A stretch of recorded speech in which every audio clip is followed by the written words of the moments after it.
ಒಂದು ಒಬ್ಬ ಶ್ರೀಮಂತನ ಮನೆ ಇತ್ತು. ಆ ಶ್ರೀಮಂತನ ಮನೆಗೆ ಒಂದು ದೊಡ್ಡ ಕೋಟೆಗೋಡೆ ಇತ್ತು. ಅವ ಭಾಳ ದೊಡ್ಡ ಶ್ರೀಮಂತ. ಮನೆಯ ಟ್ರೆಜರಿ ತುಂಬ ದುಡ್ಡು ಬಂಗಾರ ಎಲ್ಲ ಇತ್ತು. ಆ ಮನೆಯಲ್ಲಿ ಒಬ್ಬ ಸೇವಕ ಇದ್ದ. ಭಾಳ ಪ್ರಾಮಾಣಿಕವಾಗಿ ಬದುಕಿದ್ದ ಭಾಳ ವರ್ಷ. ಒಬ್ಬ ಕಳ್ಳ ಆ ಶ್ರೀಮಂತಿಕೆಯ ಪತ್ತೆ ಹಚ್ಚಿದ. ಅವ ಹೆಂಗೆ ಈ ಶ್ರೀಮಂತನ ಮನೆಗೆ ಕನ್ನ ಹಾಕಬೇಕು, ದುಡ್ಡು ಬಂಗಾರ ತಗೊಂಡು ಹೋಗಬೇಕು ಅಂತ ವಿಚಾರ ಮಾಡ್ತಿದ್ದ.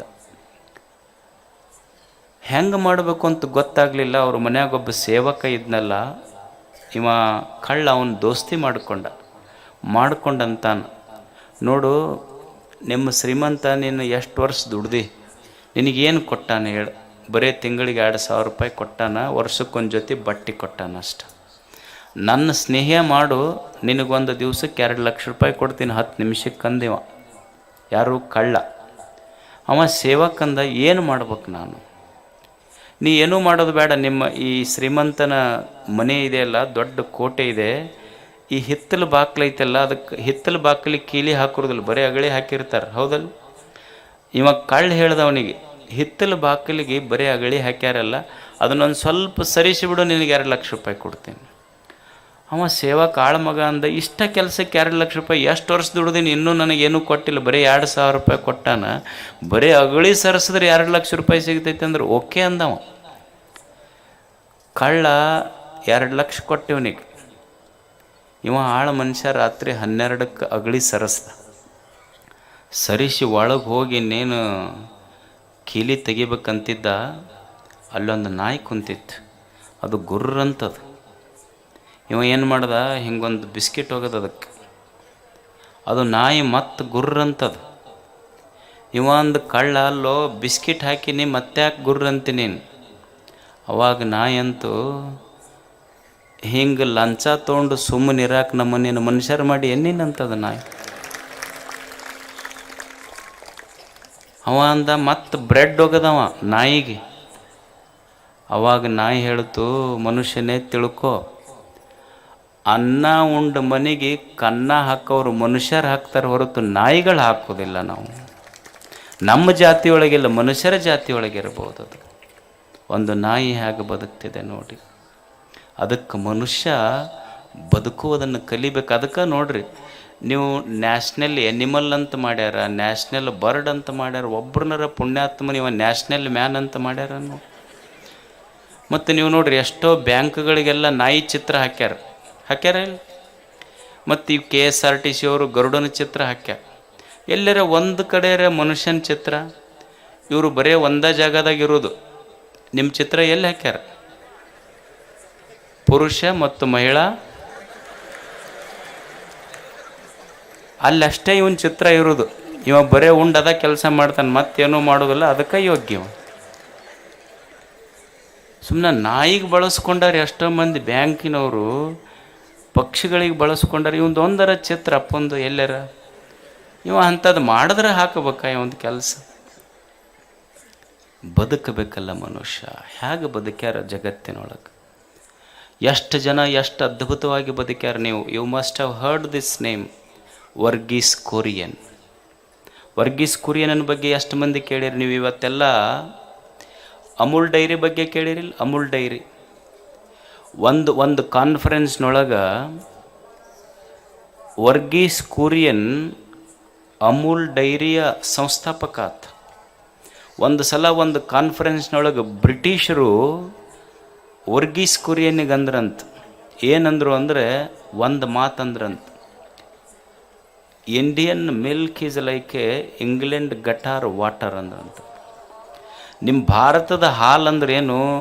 ನಮ್ಮ ಇಂಗ್ಲೆಂಡ್ನೊಳಗೆ ಗಟಾರ್ ನೀರು ನಿಮಗಿಂತ ಚಲೋ ಇರ್ತೈತಿ.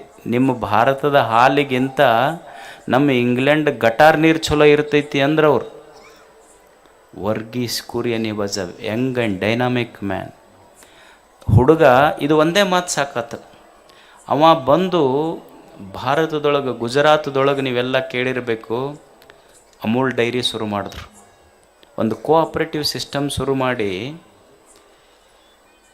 ಅವ ಅಮೂಲ್ ಡೈರಿ ಶುರು ಮಾಡಿದ್ದು ಬರೀ 250 ಲೀಟ್ರ್ ಹಾಲು ಪ್ರತಿನಿತ್ಯ ಬರ್ತಿತ್ತು. ಇವತ್ತು ಅಮೂಲ್ ಡೈರಿ ಒಳಗೆ ಪ್ರತಿನಿತ್ಯ 100 ಕೋಟಿ ಲೀಟ್ರ್ ಹಾಲು ತೊಗೊಂಬಂದಾತ. ಇವತ್ತು ಭಾರತ ಹಾಲು ಉತ್ಪಾದನೆಯೊಳಗೆ ವಿಶ್ವದೊಳಗೆ number 1. It is because of Varghese Kurien. ಅವನಿಗೆ ಏನಂತ ಕರೆದ್ರು ಅಂದ್ರೆ ಮಿಲ್ಕ್ ಮ್ಯಾನ್ ಆಫ್ ಇಂಡಿಯಾ ಅಂತ ಕರೆದ್ರು. ಯಾರಿಗೆ? ವರ್ಗೀಸ್ ಕುರಿಯನ್ನಿಗೆ. ಅವ ಹೇಳ್ತಿದ್ನಂತ, ನಮ್ಮ ಮಂದಿ ಎಷ್ಟು ಮಂದಿಗೆ ನಮಗೆ ಹೈನುಗಾರಿಕೆ ಮಾಡೋಕ್ಕಾಗಲ್ರಿ, ಹೈನುಗಾರಿಕೆ ಮಾಡೋಕ್ಕಾಗಲ್ರಿ ಅಂತೀವಿ ನಾವೆಲ್ಲ. ಅವ ಹೇಳ್ತಿದ್ದ, ಹಾಲು ಕರೆಯೋದು ಭಾಳ ಸುಲಭ, ನಮ್ಮ ರೈತರಿಗೆ ಹಾಲು ಹೆಂಗೆ ಹಿಡ್ಕೋಬೇಕಂತ ಗೊತ್ತಿಲ್ಲ ಅಂತಿದ್ದ.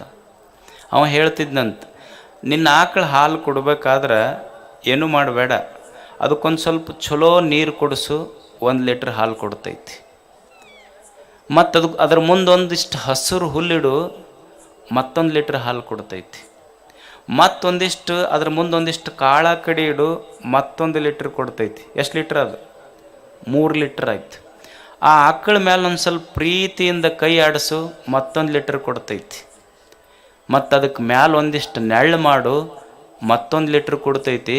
ಬೆಳಿಗ್ಗೆ 5 ಲೀಟ್ರ ನೀ ಚಂದ ನಿನಗೆ ಉಣ್ಣು, ಬರೀ ಹೋಟೆಲ್ಗೆ ಹಾಕಕ್ಕೆ ಹೋಗಬೇಡ.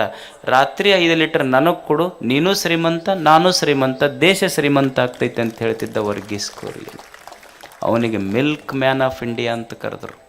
ನೋಡಿ ಹಾಗೆ ಕೆಲಸ ಮಾಡಿದ್ದಾರೆ. ಇನ್ನೊಬ್ಬ ಮನುಷ್ಯ ಇದ್ದ ಬಿಹಾರದೊಳಗೆ, ಅವನಿಗೆ ಮೌಂಟನ್ ಮ್ಯಾನ್ ಆಫ್ ಇಂಡಿಯಾ ಅಂತ ಕರೆದ್ರು. ದಶರಥ್ ಮಾಂಜಿ ಅಂತಿದ್ದ. ಅವ ಸಾಲಿ ಕಲಿಲಾರ್ದ ಮನುಷ್ಯ. ಅವನ ಊರು ಹೆಂಗಿತ್ತು ಅಂದ್ರೆ ಹಿಂಗೆ ನಮ್ಗೆ ಹೆಂಗೆ ಕೊಪ್ಪಳ ಗುಡ್ಡ ಐತಲ್ಲ, ಈ ರೀತಿ ಒಂದು ಸುಮಾರು ನಾನು ಅಲ್ಲಿಗೆ ಹೋಗಿದ್ದೆ. ಗಯಾಕ್ಕೆ ಹೋದಾಗ ಊರು ನೋಡಕ್ಕೆ ಹೋಗಿದ್ದೆ. ಒಂದು 80-100 ಕಿಲೋಮೀಟ್ರ್ ಗುಡ್ಡ ಇದೆ ಹಿಂಗೆ ಉದ್ದಕ್ಕೆ. ಗುಡ್ಡದ ಈ ಕಡೆ ಒಂದು ಪುಟ್ಟ ಹಳ್ಳಿ, ಗುಡ್ಡದ ಆ ಕಡೆ ಹೈವೇ ರೋಡ್. ಯಾರಾದ್ರಿಗೆ ಒಬ್ಬರಿಗೆ ಆರಾಮಿರಲಿಲ್ಲ ಅಂದ್ರೆ ತೋರ್ಸಕ್ಕೆ ಹೋಗ್ಬೇಕಾದ್ರೆ 80 ಕಿಲೋಮೀಟ್ರ್ ಸುತ್ಕೊಂಡು ಹೋಗ್ಬೇಕಾಗ್ತಿತ್ತು. ಇವ ಸರ್ಕಾರಕ್ಕೆ ಪತ್ರ ಬರೆದ, ಶಾಸಕರಿಗೆ ಬರೆದ, ಎಲ್ಲರಿಗೆ ಬರೆದ. ಅವ ತನ್ನ ಹಳ್ಳಿಯಿಂದ ಸಂಸತ್ತಿನವರೆಗೆ ಪಾದಯಾತ್ರೆ ಮಾಡ್ದ. ಆದರೆ ಅವನ ಮಾತು ಯಾರೂ ಕೇಳಿಲ್ಲ. ಅವನ ಹೆಂಡತಿಗೆ ಆರಾಮಿರಲಿಲ್ಲ, ಹೆಂಡತಿ ಪ್ರಾಣ ಹೋತು. ಕೊನೆಗೆ ಅವ ಅಂದ, ಇದು ಸರ್ಕಾರ ಮಾಡೋದಿಲ್ಲ, ನನ್ನ ಕೆಲಸ ನಾನಾ ಮಾಡಬೇಕು ಅಂತ. ಒಬ್ಬ ಸಾಲಿ ಕಲಿಲಾರ್ದ ಸಾಮಾನ್ಯ ಮನುಷ್ಯ ದಶರಥ್ ಮಾಂಜಿ ಈ ಹಳ್ಳಿಯಿಂದ ಹೈವೇಕ್ಕೆ ಹೋಗಕ್ಕೆ ಒಬ್ಬನ ಸುತ್ತಿಗೆ ತೊಗೊಂಡು ಗುಡ್ಡ ಕಡ್ದ ದಾರಿ ಮಾಡ್ದ. ಅವನಿಗೆ ಮೌಂಟನ್ ಮ್ಯಾನ್ ಆಫ್ ಇಂಡಿಯಾ ಅಂತ ಕರೀತ. ಅವಾಗ ಸರ್ಕಾರ ಪ್ರಶಸ್ತಿ ಕೊಟ್ಟಿತು. ಇನ್ನೊಬ್ಬ ಅಸ್ಸಾಂದೊಳಗಿದ್ದ, ಒಬ್ಬ ಸಾಮಾನ್ಯ ಮನುಷ್ಯ, ಏನೂ ಓದಿರಲಿಲ್ಲ ಅವನು ಸಹಿತ. ಬ್ರಹ್ಮಪುತ್ರ ನದಿಯ ದಂಡೆಯ ಮೇಲೆ ಬರೀ ಹಾಳು ಪ್ರದೇಶ ಇತ್ತು. ಅವ ಏನು ಮಾಡ್ದ ಅಂದ್ರೆ, ಪ್ರತಿನಿತ್ಯ ಏನಾದರೂ ಮಾಡಬೇಕು ಅಂತ ತಿಳ್ಕೊಂಡು ಗಿಡ ಹಚ್ತಿದ್ದ. ಅವ ಎಷ್ಟು ಎಕರೆ ಹಚ್ಚದ ಅಂದ್ರೆ, ನಾವು 1 ಗಿಡ 2 ಗಿಡ ಹಚ್ತೀವಿ, ಅವ 1300 ಎಕರೆ ಗಿಡ ಹಚ್ಚೋದು ಒಬ್ಬ ಮನುಷ್ಯ. ಅವನಿಗೆ ಫಾರೆಸ್ಟ್ ಮ್ಯಾನ್ ಆಫ್ ಇಂಡಿಯಾ ಅಂತ ಕರೆದ್ರೆ. ಅವನಿಗೆ ನಮ್ಮ ಗಿಡ ಹಚ್ಚೋದು ಹೆಂಗಂದ್ರೆ, ಅದು ಇದು ಬರ್ತೈತಲ್ಲ, ಏನು ಗಿಡ ಹಚ್ಚೋ ದಿವಸ ಪರಿಸರ ದಿನಾಚರಣೆ ಬರ್ತೈತಲ್ಲ, ಅವತ್ತಟ್ಟ ಎಲ್ಲರೂ ಗಿಡ ಹಚ್ತೀವಿ, ಫೋಟೋ ತಗೊಳಕ್ಕೆ ಹೋಗಿರ್ತೀವಿ. ಬೆಳಿಗ್ಗೆ ಎದ್ದು ಗಿಡ ನೋಡಕ್ಕೆ ಹೋಗೋದಿಲ್ಲ, ಫೋಟೋದ ಪೇಪರ್ನಾಗ ನಮ್ಮ ಫೋಟೋ ಬಂದೈತಿಲ್ಲ ಅಂತ ನೋಡಕ್ಕೆ ಹೋಗ್ತೀವಿ ಅಷ್ಟೇ ನಾವು.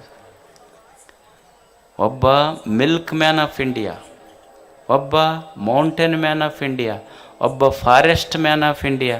ನಮಗೆ ಮೊಬೈಲ್ ಮ್ಯಾನ್ ಆಫ್ ಇಂಡಿಯಾ ಅಷ್ಟೆ. ಏನು ಇಲ್ಲ, ಬರೀ ಕೈಯಾಗದು ತೆಕ್ಕಿದ್ದು ಮೊಬೈಲ್. ಅಲ್ಲೇ ನಮ್ಮಲ್ಲಿ ಒಬ್ಬ ಪಾಷಾ ಅಂತದ ದಾಸೋಗದಾಗ, ಅವ ಹೇಳಕತ್ತಿದ್ದು ಮೊನ್ನೆ ಹೋದಾಗ, ಯಪ್ಪ ಸುಡಾ ಸಾರ ದೊಡ್ಡ ದೊಡ್ಡ ಹಾಂಡೆ ಅದಾವ, ಹುಡುಗರು ಅವು ಸಾರು ತೊಕ್ಕೊಂತವಲ್ಲ, ಒಂದು ಕೈಯಾಗ ಬಕೆಟ್ನಾಗ ಹಿಂಗೆ ಸುಡಾ ಸಾರು ತೊಕ್ಕೊಂತಿರ್ತಾವ, ಎಡಗೈಲಿ ಅದು ಸೆಲ್ಫಿ ತೊಕ್ಕೊಂತಿರ್ತಾವೆ, ಏನು ಮಾಡ್ಬೇಕಿದು ಅಂದು.